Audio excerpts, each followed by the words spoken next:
প্রথমে বিশেষ খবর। বাংলাভাষী পরিযায়ী শ্রমিকদের হেনস্থা করা হচ্ছে বলে মুখ্যমন্ত্রী মমতা ব্যানার্জির আনা অভিযোগ হরিয়ানা সরকার খারিজ করে দিয়েছে। মুখ্যমন্ত্রী আবারও বিজেপির বিরুদ্ধে ভাষা সন্ত্রাসের অভিযোগ এনেছেন। নির্বাচনী তালিকা সংশোধন নিয়ে অপপ্রচার ও আতঙ্ক তৈরি করা হচ্ছে বলে বিজেপি অভিযোগ করেছে। রাজ্যপালের ডাকা আজকের বৈঠকে 20 জন উপাচার্য গড়হাজির থাকায় তাদের শোকজ করা হচ্ছে।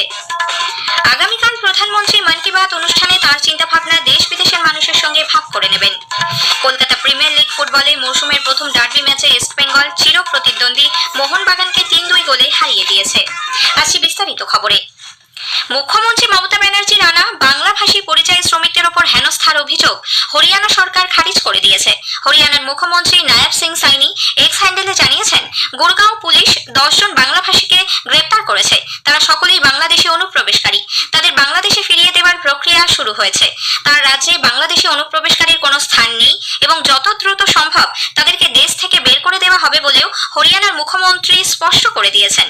তার অভিযোগ, পশ্চিমবঙ্গের মুখ্যমন্ত্রী মমতা ব্যানার্জি দেশের সুরক্ষার পক্ষে বিপজ্জনক ব্যক্তিদের প্রতি সহানুভূতি প্রদর্শন করছেন, যা কেবলমাত্র দুর্ভাগ্যজনক নয়, জাতীয় স্বার্থেরও পরিপন্থী। তিনি বলেছেন, একজন মুখ্যমন্ত্রী তোষণ এবং ভোট ব্যাংকের রাজনীতি করতে গিয়ে জাতীয় সুরক্ষার সঙ্গে আপোষ করছেন, যা অত্যন্ত নিন্দনীয়।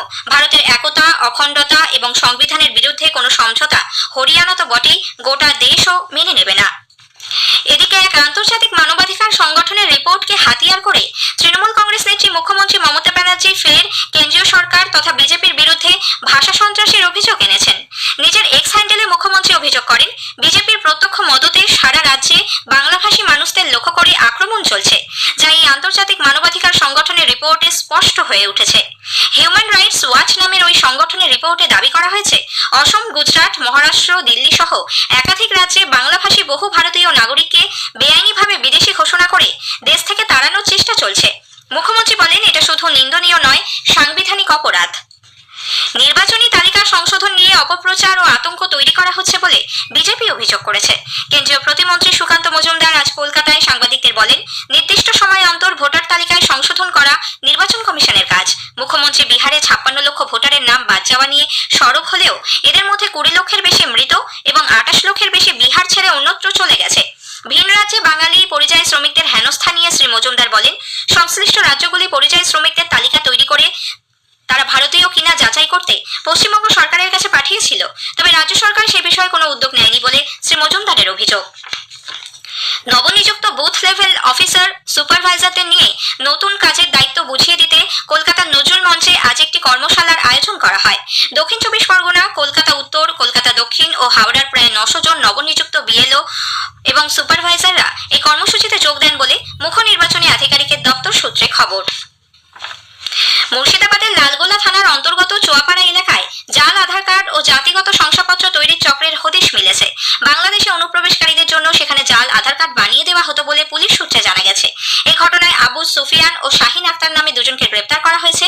জেরক্সের দোকানের আড়ালে তারা এইসব নথিপত্র তৈরি করত। ধৃতদের আজ লালবাগ আদালতে তোলা হলে 5 দিনের পুলিশ হেফাজত হয়েছে। এই চক্রের সঙ্গে আরও কারা জড়িত রয়েছে তার সন্ধান করছে পুলিশ। রাষ্ট্রপতি দ্রৌপদী মুর্মু কল্যাণী এইমসের প্রথম সমাবর্তনে যোগ দিতে আগামী বুধবার 30 জুলাই রাজ্যে আসছেন। দিল্লি থেকে বায়ুসেনার বিশেষ বিমানে করে বুধবার সকালে কলকাতা বিমানবন্দরে পৌঁছানোর পর শ্রীমতী মুর্মু হেলিকপ্টারে সরাসরি কল্যাণী যাবেন। দীক্ষান্ত ভাষণের পর বিকেলে তার দক্ষিণেশ্বর মন্দিরে পুজো দিতে যাওয়ার কথা। রাজভবনে রাত্রিবাসের পর বৃহস্পতিবার বিশিষ্ট ব্যক্তিদের সঙ্গে রাষ্ট্রপতির দেখা করার কর্মসূচি রয়েছে। তারপর সেদিন দুপুরে কলকাতা থেকে তিনি ঝাড়খণ্ডের দেওঘরের উদ্দেশ্যে রওনা হবেন। এই সফর ঘিরে কলকাতা এবং কল্যাণী দুই জায়গাতেই কড়া নিরাপত্তার বন্দোবস্ত করা হয়েছে। স্থানীয় সংবাদ শুনছেন আকাশবাণী কলকাতা কেন্দ্র থেকে। সুপ্রিম কোর্টে রাজ্যের বিভিন্ন বিশ্ববিদ্যালয়ে উপাচার্য নিয়োগ সংক্রান্ত মামলার শুনানির আগে আচার্য তথা রাজ্যপাল সিভি আনন্দ বোস আজ রাজ্যের বিভিন্ন বিশ্ববিদ্যালয়ের উপাচার্যদের সঙ্গে বৈঠকে বসেন।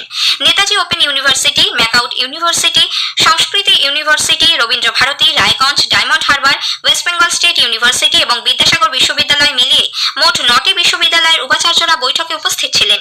বিশ্ববিদ্যালয় পরিচালনা নিয়ে প্রশাসনিক আলোচনার পাশাপাশি পঠন পাঠন নিয়েও বৈঠকে ফলপ্রসূ আলোচনা হয়েছে। এদিকে 29টি বিশ্ববিদ্যালয়ের উপাচার্যকে বৈঠকে ডাকা হলেও মাত্র 9 জন উপস্থিত হওয়ায় রাজ্যপাল সিভি আনন্দ বোস ক্ষোভ প্রকাশ করেছেন। তিনি সাংবাদিকদের বলেন, অন্যান্য উপাচার্যরা কেন বৈঠকে হাজির হলেন না তার কারণ দর্শাতে বলা হয়েছে। ব্যাখ্যা সন্তোষজনক না হলে ওই উপাচার্যদের বিরুদ্ধে ব্যবস্থা নেওয়ারও তিনি হুঁশিয়ারি দেন।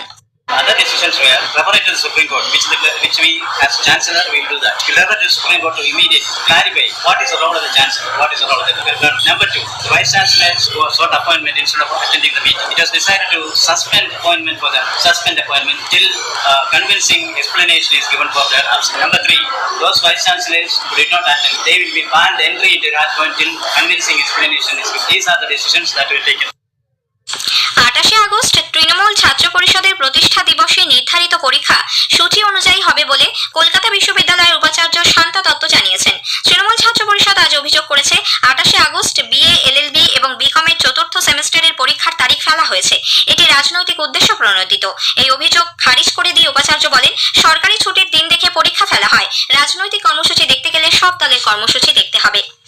নারী নির্যাতনের অপরাধে কঠোরতম শাস্তির লক্ষ্যে রাজ্য বিধানসভায় পাশ হওয়া অপরাজিতা বিল 2024 নিয়ে প্রশ্ন তুলে তা রাজ্যপাল রাজ্য সরকারের কাছে ফেরত পাঠিয়েছেন।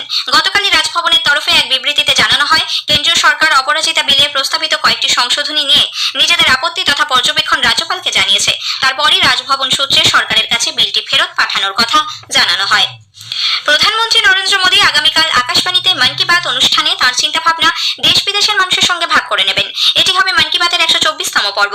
বেলা 11টা থেকে আকাশবাণী এবং দূরদর্শনের সবকটি চ্যানেল এবং Akashvani news on AIR website, mobile app, প্রধানমন্ত্রীর দপ্তর এবং তথ্য ও সম্প্রচার মন্ত্রকের ওয়েবসাইট ও ইউটিউব চ্যানেলেও মন কি বাত সম্প্রচারিত হবে। হিন্দিতে এই অনুষ্ঠান সম্প্রচারিত হবার পরই আঞ্চলিক ভাষায় এর তর্জমা শোনা যাবে। আজ কার্গিল বিজয় দিবস। এই উপলক্ষে রাজ্যের বিভিন্ন স্থানে নানা অনুষ্ঠানের আয়োজন করা হয়েছে। সেনাবাহিনীর ত্রিশক্তি কোরের তরফে আজ শিলিগুড়ির শুকনা মিলিটারি স্টেশনে বীর জওয়ানদের প্রতি শ্রদ্ধা নিবেদন করা হয়। পূর্ব বর্ধমানের কালনার কোয়ালডাঙ্গায় কার্গিল স্মৃতিসৌধে পুষ্পার্ঘ্য নিবেদন করে শ্রদ্ধা জানানোর পর আয়োজিত হয় বসে আঁকো প্রতিযোগিতা এবং সাংস্কৃতিক অনুষ্ঠান। ভারত সরকারের ক্রীড়া ও যুব কল্যাণ দপ্তরের অন্তর্গত মাই ভারত হুগলির উদ্যোগে হুগলি জেলার পান্ডুয়া ব্লকের মৈছি গ্রামে কার্গিল বিজয় দিবস উদযাপন করা হয়েছে। আটচালা গ্রুপের সহযোগিতায় এই অনুষ্ঠানে পদযাত্রা, বৃক্ষরোপণ, সেমিনার ও কুইজ প্রতিযোগিতার আয়োজন করা হয়। আজ বিশ্ব ম্যানগ্রোভ দিবস। এই উপলক্ষে কলকাতার বিড়লা কারিগরি ও শিল্প সংগ্রহশালা এবং সুন্দরবনের কয়েকটি জায়গায় বেশ কিছু অনুষ্ঠানের আয়োজন করা হয়েছে। ওয়েস্ট বেঙ্গল রেডিও ক্লাবের পক্ষ থেকে আজ সুন্দরবনের চরঘেরি গোসাবায় একটি অনুষ্ঠানে দুর্যোগ কবলিত এলাকার বাসিন্দাদের হ্যাম রেডিওর সঙ্গে যুক্ত হওয়ার আহ্বান জানানো হয়।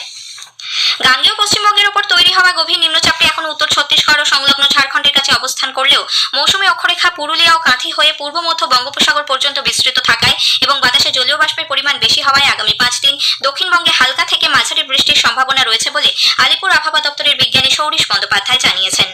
যে গভীর নিম্নচাপটি তৈরি হয়েছিল বর্তমানে উত্তর ছত্তিশগড় সংলগ্ন ঝাড়খণ্ডের কাছে অবস্থান করছে, অর্থাৎ অনেকটাই সরে গিয়েছে পশ্চিমের দিকে এবং এটা ধীরে ধীরে আরো পশ্চিমের দিকে পূর্ব মধ্যপ্রদেশের দিকে সরে যায়। তবে মৌসুমী অক্ষরেখা বর্তমানে এখনো দক্ষিণবঙ্গের উপর দিয়েই অবস্থান করছে।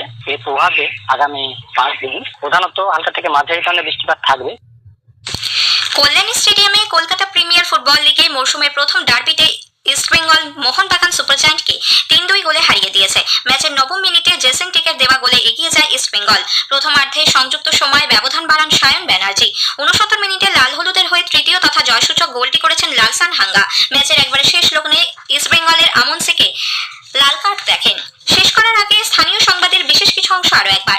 বাংলাভাষী পরিযায়ী শ্রমিকদের হেনস্থা করা হচ্ছে বলে মুখ্যমন্ত্রী মমতা ব্যানার্জি নানা অভিযোগ হরিয়ানা সরকার খারিজ করে দিয়েছে। মুখ্যমন্ত্রী আবারও বিজেপির বিরুদ্ধে ভাষা সন্ত্রাসের অভিযোগ এনেছেন। স্থানীয় সংবাদ শেষ হলো।